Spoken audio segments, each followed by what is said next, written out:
Il est habitué des voyages au long cours, Tchernobyl, les Kerguelen, l'Antarctique. Emmanuel Lepage part cette fois sur les traces d'Ulysse, la transposition du plus mythique des voyages où se mêlent amour, histoire et peinture. Bonsoir Emmanuel Lepage. Bonsoir. Merci d'être avec nous et bienvenue sur TV5 Monde. Vous livrez donc ce magnifique livre, Les voyages d'Ulysse, avec Sophie Michel et René Follet.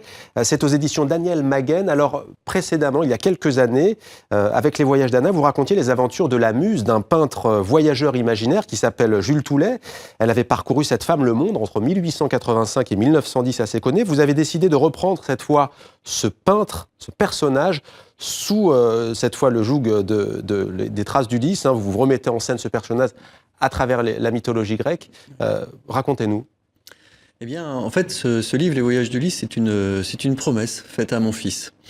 J'ai une fille qui s'appelle Anna et on lui a donné un livre qui s'appelle Les voyages d'Anna. Mon fils s'appelle donc Ulysse. Donc on l'a appelé Les voyages d'Ulysse. Et nous avions au début un titre, mais nous n'avions pas l'histoire. Et à partir du moment où on appelle un livre Les voyages d'Ulysse, eh bien on va évoquer l'Odyssée, évidemment. Alors, fin du 19e siècle, Jules a perdu sa muse et traîne son spleen en Méditerranée, à Istanbul, le cœur dévasté, les poches vides. Il rencontre une jeune femme nommée Salomé qui s'intéresse à la peinture. Et pas n'importe quelle peinture, elle s'intéresse à la peinture d'un peintre qui s'appelle Amon Kazak, qui est un peintre qui décrit surtout à travers ses tableaux la Grèce antique. Et cette femme, Salomé, nourrit une véritable passion pour ce peintre et cherche à le retrouver. Or, il se trouve que Jules a croisé au cours de ses pérégrinations également ce peintre, et l'un et l'autre vont se mettre en quête à la fois de ses peintures et de ce peintre mystérieux. Et c'est elle donc qui est la capitaine du navire Odysseus. Elle est à la barre. Salomé est une femme mystérieuse. Qui est-elle au juste ? Salomé, c'est une sorte d'Ulysse au féminin. C'est-à-dire une femme qui est en une quête. La quête, c'est de pouvoir aussi rentrer chez elle. D'abord de rentrer chez elle, mais avant de pouvoir rentrer chez elle, elle doit passer un certain nombre d'obstacles, un certain nombre de contraintes.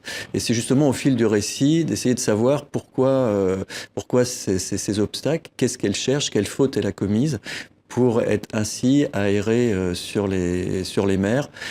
Pourquoi ces tableaux également ? Qu'est-ce que représentent ces tableaux ? Pourquoi cette quête d'Ulysse qui est finalement partout au cours de ce récit. Et on voit donc vos dessins qui défilent à l'image. On a vu notamment Salomé, on voit aussi le bateau, on voit aussi la mer parfois déchaînée. Vous nous offrez au fond une grandiose odyssée qui est à la fois maritime et donc féministe aussi.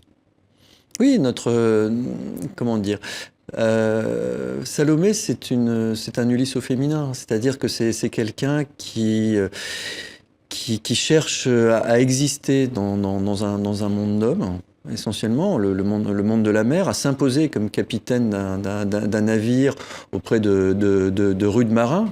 Et c'est une femme qui se veut indépendante, hors de tout chemin tout tracé, qui cherche à être libre. Ça fait quoi l'actualité ? Faut-il y voir une parabole aussi Ah ben bien sûr, oui, c'est une revendication forte d'autonomie, hors de tous les canons, et particulièrement en plus à cette époque-là. Mais je pense qu'aussi c'est une époque qui est propre à tous les voyages, à l'aventure, au mystère, où tout semble possible encore.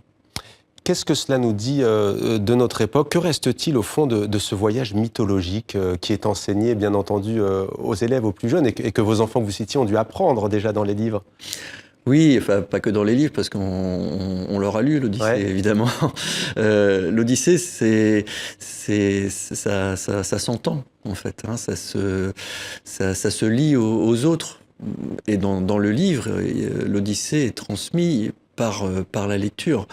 Et je pense, Ulysse, ça raconte notre humanité. C'est un homme, Ulysse. C'est pas un dieu. Il y a pas de pouvoir.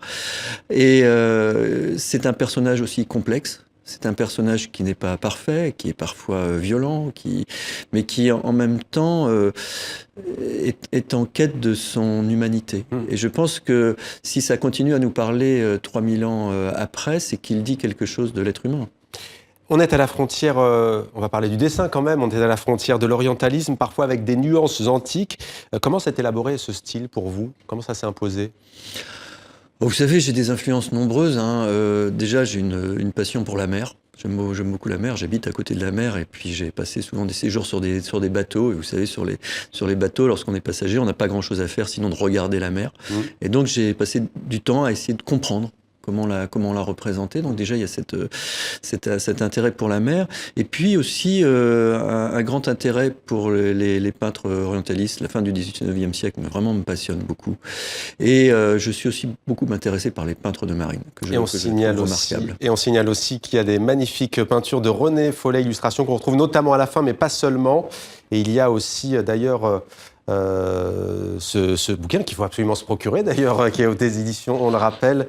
Maguen, merci beaucoup Emmanuel Lepage, avec donc Sophie Michel et René Follet, que l'on présente comme l'un de vos grands inspirateurs pour le dessin. Exactement. Et vous acquiescez. Merci beaucoup à vous Emmanuel Lepage. Merci.